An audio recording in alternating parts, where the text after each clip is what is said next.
Je voudrais revenir sur la question du rapport entre le chef et la foule. C'est une dualité absolument fondamentale. La foule est à la fois massive et passive. Et elle est lunaire. En ce sens-là, les astrologues ont raison d'associer la lune à la foule. Elle est le reflet du chef. Elle est le reflet grossissant, déformant éventuellement du chef. Elle est miroir. Elle absorbe la lumière et elle la renvoie, comme la lune. Et comme les planètes en général. Donc, il y a une dualité. Ce matin, on parlait il y aurait le génie du chef et le génie du peuple. Et l'histoire des femmes, c'est l'histoire avant tout d'un génie collectif. Malheureusement,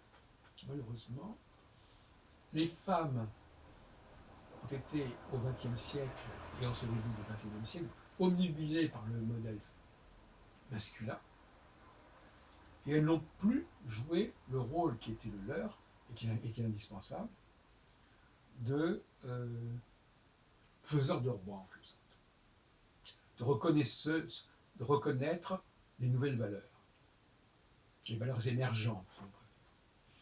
Parce que quand on voit des femmes applaudir à Mozart ou à Bach, on croit rêver, parce que on ne les a pas attendues pour qu'elles obtiennent la reconnaissance de ces grands compositeurs ou de ces grands dramaturges, etc. Là, on peut dire vraiment que là, les enfants ont des portes ouvertes. Et malheureusement, aujourd'hui, les femmes ne sont pas du tout à la hauteur de leur mission, puisqu'elles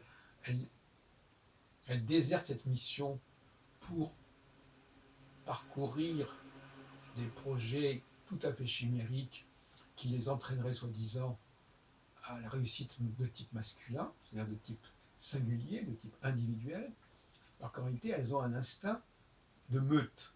Elles ont un instinct c'est ça, un petit peu comme on envoie une meute après un gibier. L'homme étant le gibier et les femmes étant les lévriers. La meute de chiens, mais au sens positif. Elle court après le gibier, mais le gibier, c'est le grand compositeur, c'est le grand homme. Et cette fonction donc, qui appartient donc au monde de la chasse, ici en l'occurrence, me paraît extrêmement intéressante. Et là, je voudrais vous montrer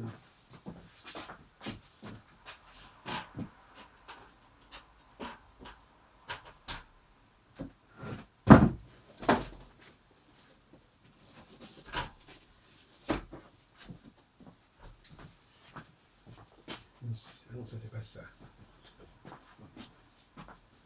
Il a disparu.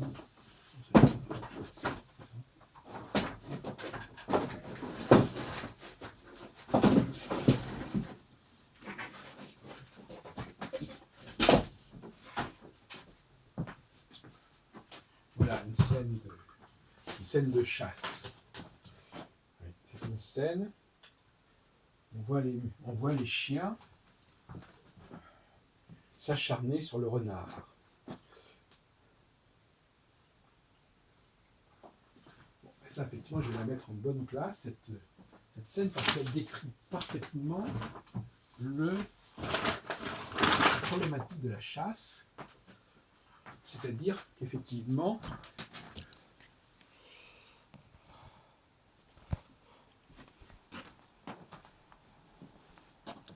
voilà, on veut considérer que les chiens, ce sont les femmes, et que le renard qui est là, c'est l'homme sur lequel tous les chiens convergent et se précipitent.